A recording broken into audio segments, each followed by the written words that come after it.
What's going on guys, my name is Josh and in today's video we're going to learn how to bring your photos to life using 2.5D animation.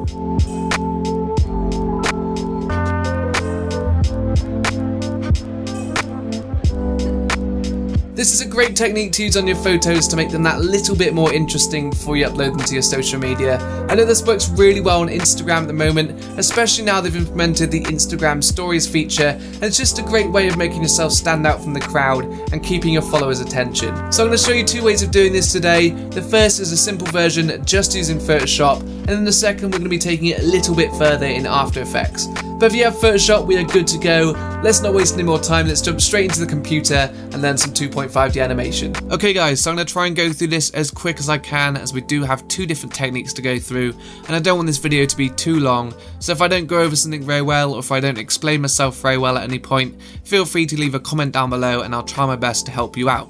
So the first thing we need to do is go to File, Open, find our image here, and I'm going to start off by saying this technique works best when you've got a blurry background like this, or if you've got a background with not too much detail in it, because if you're trying to cut yourself out from the background and you've got loads of detail, it's just not going to work very well and it's just going to make your job a lot harder. So keep that in mind before you start. First thing we need to do is go down here to the Layers menu, double click on our background layer and press OK to unlock it. And we need to cut ourselves out with the lens from the background using the pen tool. So you can find the pen tool over here on the left.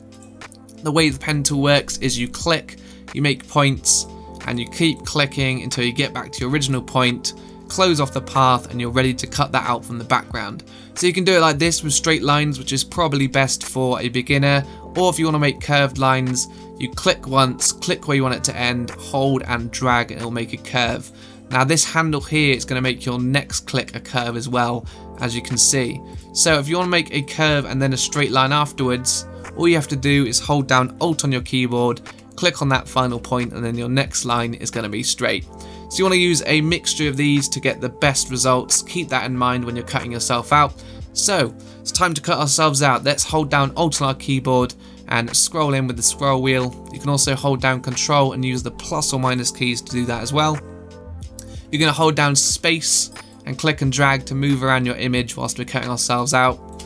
And we're just going to start cutting ourselves out here. So you want to spend as long as you can on this, because the longer you spend on it, the better result you're going to get.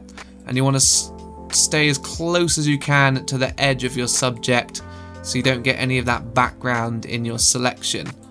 I'm not going to bore you guys by making you watch me cut out this whole selection, so I'm going to speed this bit up and I'll be back with you once I'm done.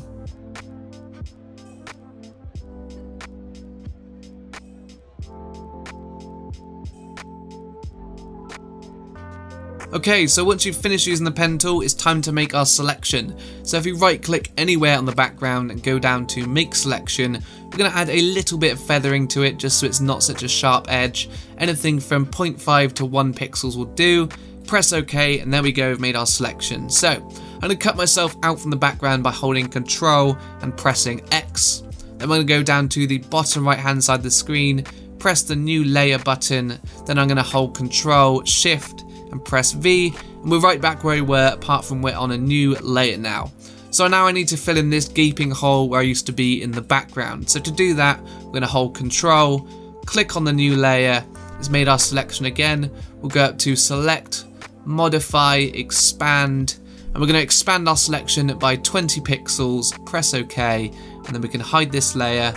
So making sure we're clicked on the background layer, we'll go to Edit, Fill, make sure the contents is on Content Aware, press OK, and just like that, Photoshop has magically filled in that gap where I used to be. So if I press M and deselect this, you'll see it's actually done a really good job of that. A lot better than I was expecting actually. So your result might not be quite as good as this, and if it's not, you can fix that with the clone stamp tool. So if you come over here to the left hand side of the screen, you'll find the clone stamp tool. Where can I make this a little bit better? Maybe around my head. I've got this little outline around my head that could be made a little bit better, I guess. So the way the clone stamp tool works is you hold Alt, you click to make a selection, and it's going to use that selection to fill in wherever you're painting. So let's do it right here, this little bit of hair. Hold Alt, And then I'm going to paint in on the background layer over that little bit of hair. Everywhere else looks pretty good, to be honest. It worked a lot better than I thought it would. So I don't really need to do much of this, but you might have to in your result. Obviously, different images create different results, and this has worked perfectly well without really any need of doing it. So I'm going to leave that for now. I need to do exactly the same thing with the camera lens, cutting it out and doing any clone stamping. So I'll fast forward that bit and I'll be back with you when I'm done.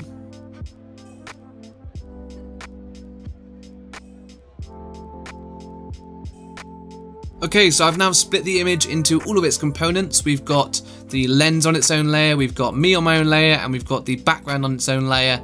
It's time to start animating, but the first thing we need to do is make sure we've converted all of our layers to smart objects. The reason we need to do this is so we can scale them up and down, and we're not going to lose any quality or get any pixelation. The way to do this is very simple. Just select your layer, right click on it and go to convert to smart object. I'm going to do this for all of our layers.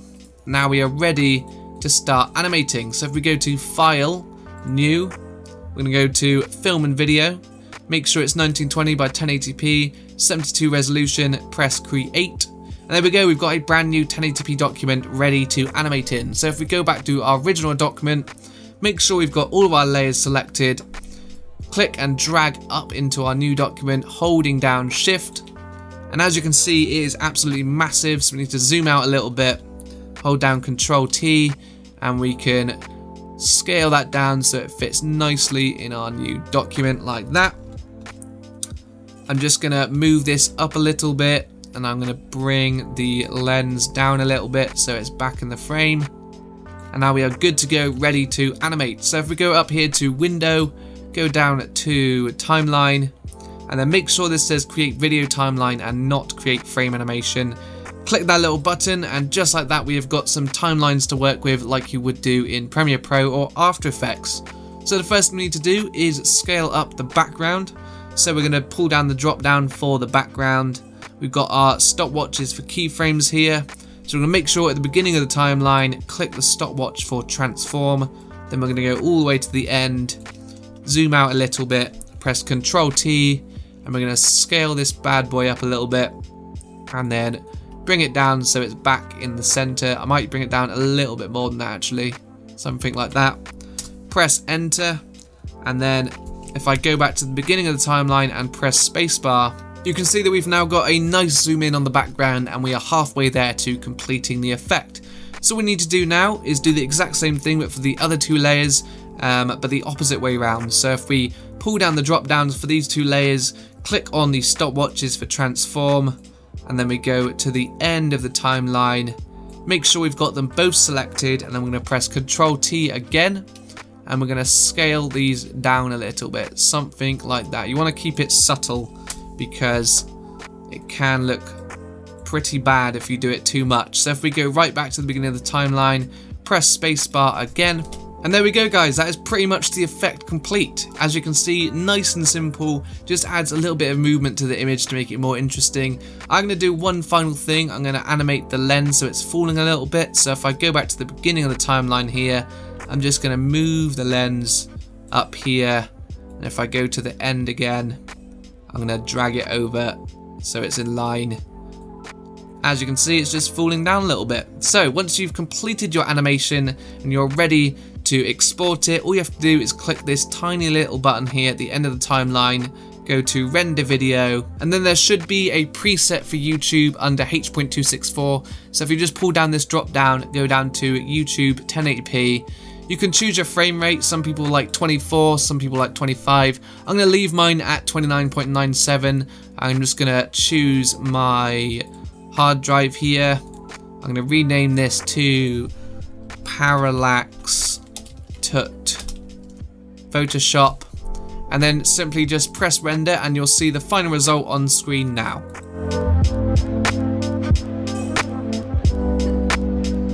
Okay, so there we go guys, that is how you do the effect in Photoshop. If that's all you wanted now to do, feel free to stop watching the tutorial here. Otherwise, stick around because we're going to be taking it into After Effects and taking it to the next level.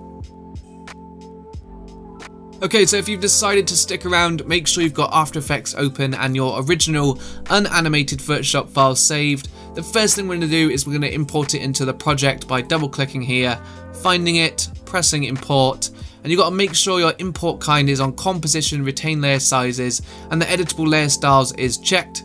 Press OK, and there we go, we've imported it in. So, first thing we want to do is we want to make a new composition by pressing this button here. We're going to call this main comp. Make sure it's 1920 by 1080, whatever frame rate you want to use, and I'm just going to do it for 8 seconds. We're going to press OK, and there we go. So this is going to be our main composition for rendering later on. So what we're going to do is we want to click and drag our Photoshop composition down into it. As you can see, it's way too big, so if we press S on our keyboard, we'll scale it down to about 32. Looks good. We can pretty much just leave this now until later because we're working in the Photoshop composition. So if we double click on that one, as you can see, it's literally just the image split up into its separate layers. So the first thing we need to do is we need to make these layers 3D. So if you see this little cube down here, if you click in the boxes on each of your layers below that cube, it'll make it into a 3D layer. Simple as that. Next thing we want to do is right click, go to new, camera. We can leave all of this how it is, just press OK, and now we've got a camera and all the layers are 3D. So the next thing we need to do is rearrange them in Z space. So the best way to do this is go to this little drop down menu here, go to 2 views horizontal, and now you're going to get one view from the top and obviously your regular view on the right. So if we go to our background layer, click on that, press P for position, we're going to change the Z space here to 2000. And as you can see, it's been put right at the back of the composition. So basically we need to do the same thing for me and the lens. I'm going to press P on me. I'm going to do -1000. Same thing for the lens. -1000.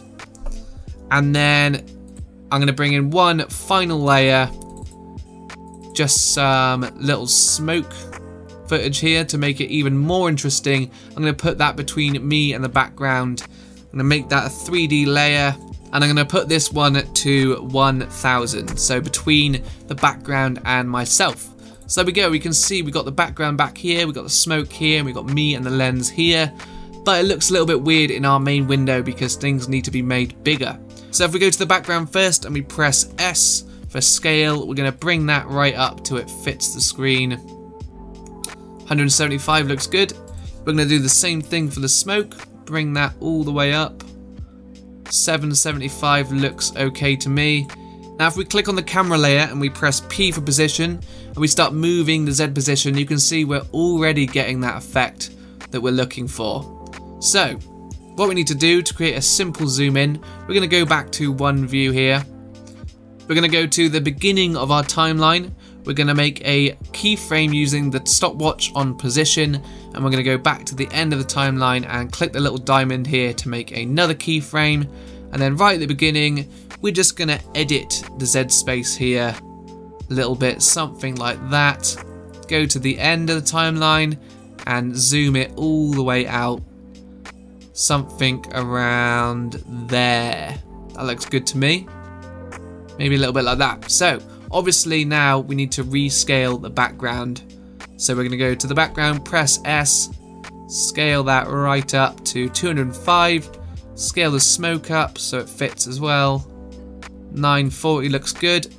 And if we go back to the beginning and press spacebar, and there we go, we are already getting that parallax effect that we're looking for. It's looking a lot better than the Photoshop version, and we can make this slightly better by going back to the beginning of the timeline and moving this down a little bit in Y space. Something like that, that should be good. Let's press space again.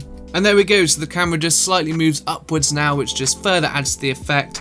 And that is pretty much it for the parallax effect in After Effects. You can stop there if you want, but I'm going to take it a little bit further and add some movement to my arms and head and the lens as well. So if we click on the Me layer, and we go to the end of the timeline, we go to the top of the window here and click the Puppet Pin tool. Basically what this does is it makes pins which kind of act as joints. So we're going to click and make one on my hand there. We're going to make one on my other hand. Make one in the middle of my face. One kind of near this shoulder. One on this shoulder. going to put 1 on my body, and then I'm going to put 3 down here at my legs, just as an anchor to keep myself straight. So, as you can see, if I press U whilst having that layer selected, it's made keyframes for each of the pins. So if I go back to the beginning of the timeline and make another keyframe for each one, so if I just click and hold and move my mouse down, it's going to do that automatically for me. So we've got a keyframe at the beginning and the end for each and every pin now, so we can start moving them around and affecting my arms and head. So I'm thinking my hands will probably be down a little bit at the start, my head will be a little bit forwards. So if we bring this hand down like this, and then we bring this hand down like this, bring my head a little bit forwards, and then go to the end of the timeline, and we're going to bring this hand up a little bit like that. I'm going to bring this hand in like that, and then we're going to bring the head back a tiny bit so I'm looking up at it, and then we're just going to finally bring the body a bit more straight like that.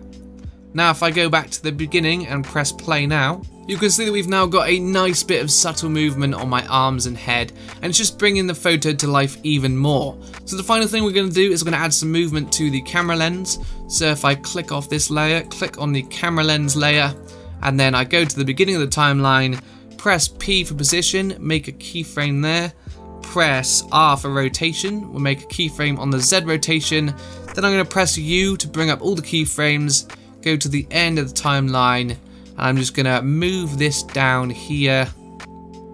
I'm going to rotate it to something like that. I'm going to go back to the beginning of the timeline, and I'm just going to move that there. And I think that should be good. If we press play now, and there we go guys, that is pretty much the final result. You probably want to spend longer than I did trying to get it as perfect as you can, but you've got to admit it looks pretty damn good as it is. Once you've finished your animations and you are ready to render it out, you're going to go back to that main composition, and as you can see here it is all nicely framed, ready to render. We're going to go to File, Export, Add to Render Queue. We're going to click on Lossless, change that to QuickTime. Go on format options, make sure everything's looking good. H.264, 20k, bitrate, looks all good to me. Press OK. Then we're going to name this to Parallax Tut AE. Save, press render, and you'll see the final result on screen now.